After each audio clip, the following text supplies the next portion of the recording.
There's cold comfort for the president from much of rural America, where politicians are rewarded for not following the herd. Mark Mardell, BBC News, Colorado.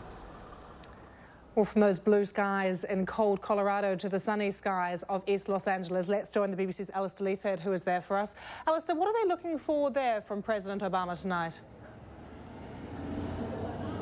Well, immigration reform as a priority is what people here are after. This is an area where there's 98% Latinos. The issues of the economy and jobs, very important, but certainly immigration reform.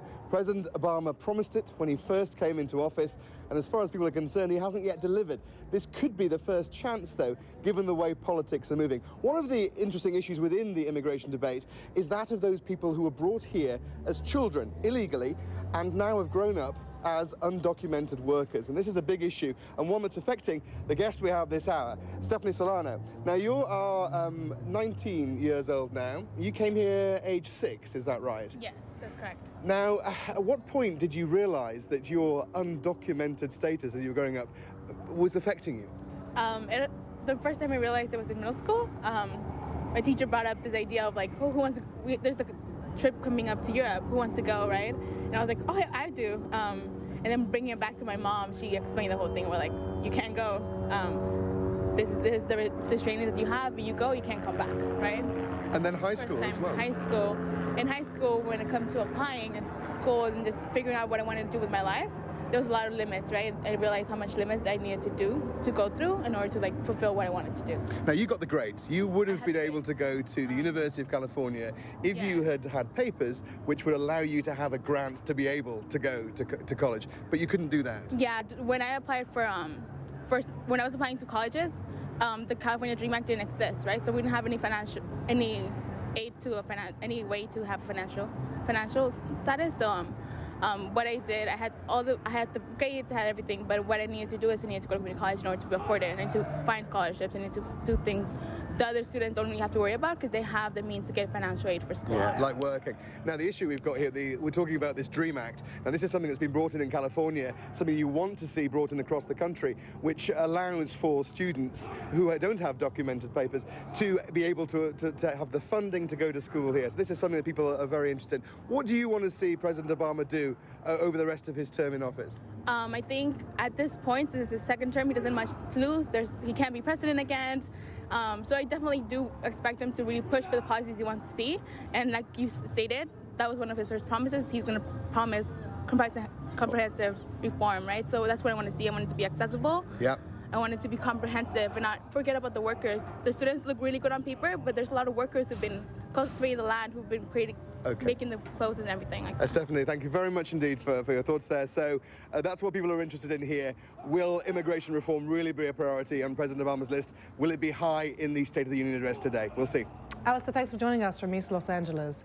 Let's return to our top story. He wants to push during his second-term agenda things like gun control and immigration. We're going to talk to two of my colleagues. Alistair Leithhead is in Los Angeles for us, and Michelle Fleury is up on the floor of the New York Stock Exchange. We'll go to Michelle first in just a second, but let's first go to the West Coast to Alistair. And Alistair, I know that immigration, of course, big issue in California. What are they going to be listening for in tonight's State of the Union address to make people in California think that immigration reform might actually happen during the president's second term?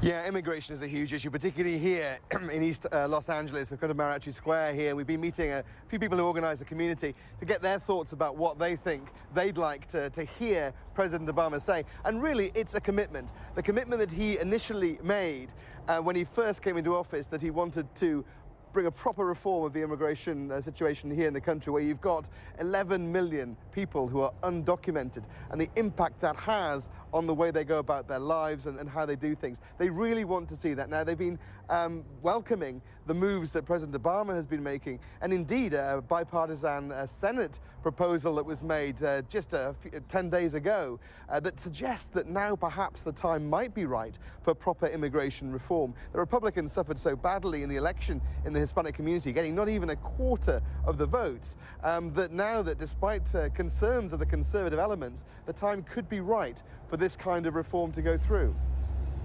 And Alistair, is it this idea of a pathway to citizenship for those 11 million people who you mentioned are here in America illegally that is really the thing that immigrants in California want to hear most?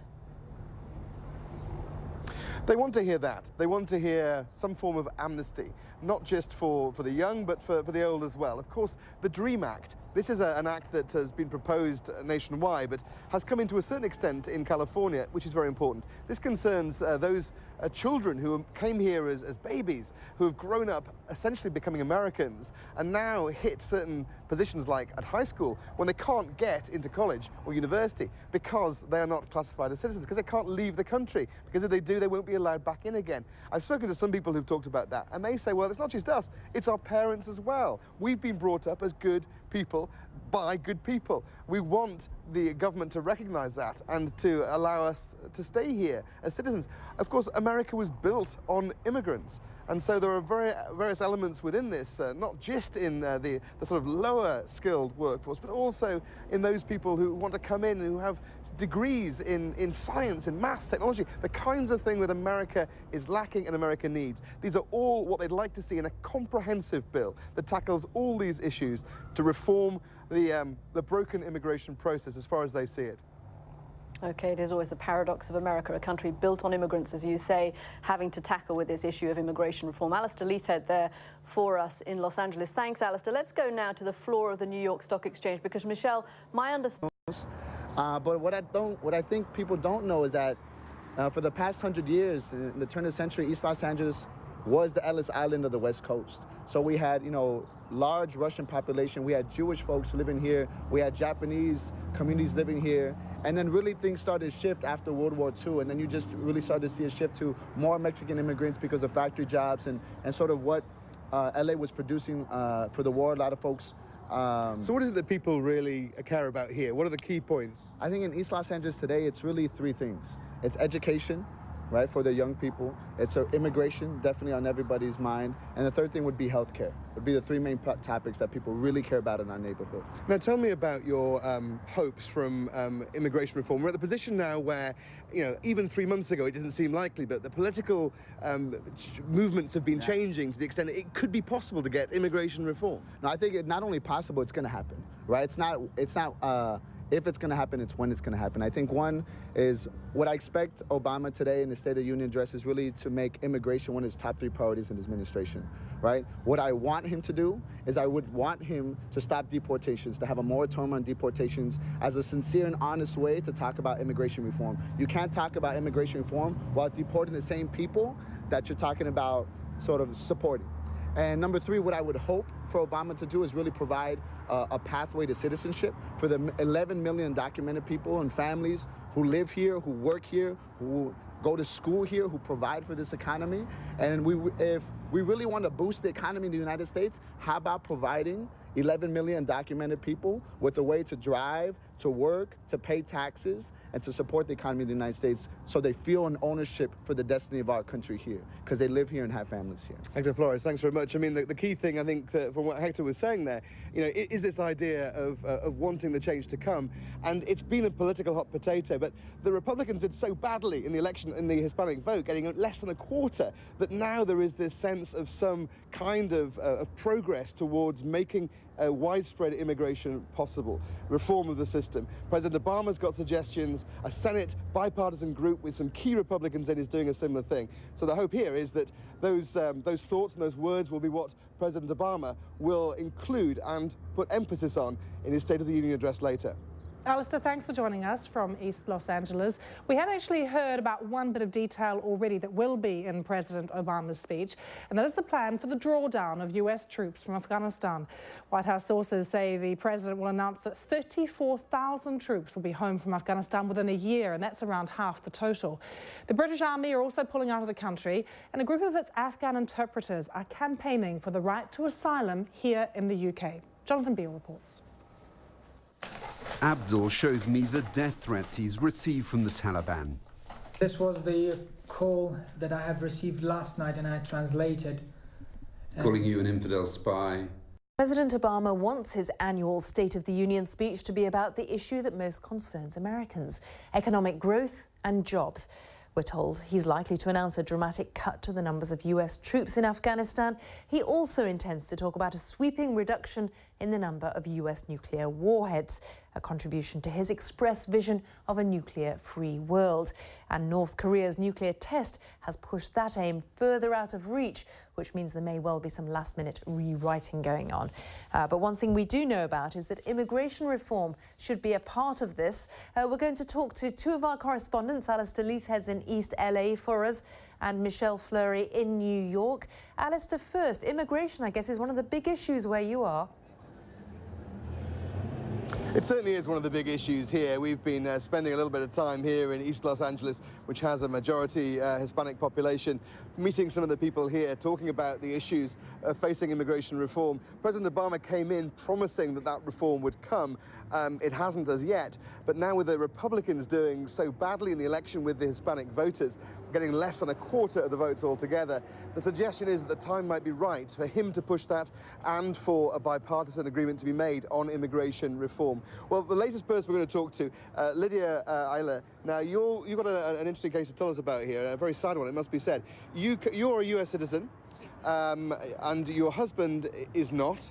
He's undocumented. But you're married, yes. So therefore, and you have 2 children, so therefore everything should be fine. But what's happened? Actually, recently we applied to adjust his status to legalize him, and unfortunately, because of a mistake that was on some paperwork from more than 15 years ago on behalf of his mother, he was denied. And the appeal, there's no appeal process, the decision is final, and he was placed into deportation proceedings. Even though I've known him my whole life, we have 2 children, and he's lived here since he was 8 years old. It's one of these people who came in as a child, has grown up as an American, and this is something that a number of people, that there's a real push for to have the system changed. What do you think about the way President Obama has acted, given the promise that he made when he came into office? President Obama, he's promised that he's going to do something on immigration reform, but I say actions speak louder than words. And he's deported more than 1.5 million people in his 4 years of office, and that has affected millions of families. And we need comprehensive immigration reform now that stops criminalizing and racial profiling the immigrant community, and that stops separating families like mine and millions of others. Just to recap, in case people missed that, 1.5 million people have been deported in President Obama's first 4 years in office. Correct. He's now saying that immigration reform is a priority. Do you think it's going to happen? I have mixed feelings about it. He needs to stand up and take action, and take some action that creates comprehensive immigration reform now. Are you confident? I can't say that I'm confident. Okay. All right, well, we'll see what he says today. Thanks very much indeed, Lydia, for talking to us. A really key issue here for a lot of people, immigration reform as soon as possible. And the hope that people are saying to us here is that that will be a strong element in the State of the Union address, that it will be one of President Obama's top priorities as he goes into this final 4 years in office. He doesn't need to be re-elected. He can't be re-elected. So their hope is that he'll go for issues that are really important to them and hopefully to the president. Alistair, thank you. And let's go to New York and Michelle Fleury. What's the top priority as you see it? Well, I think we've heard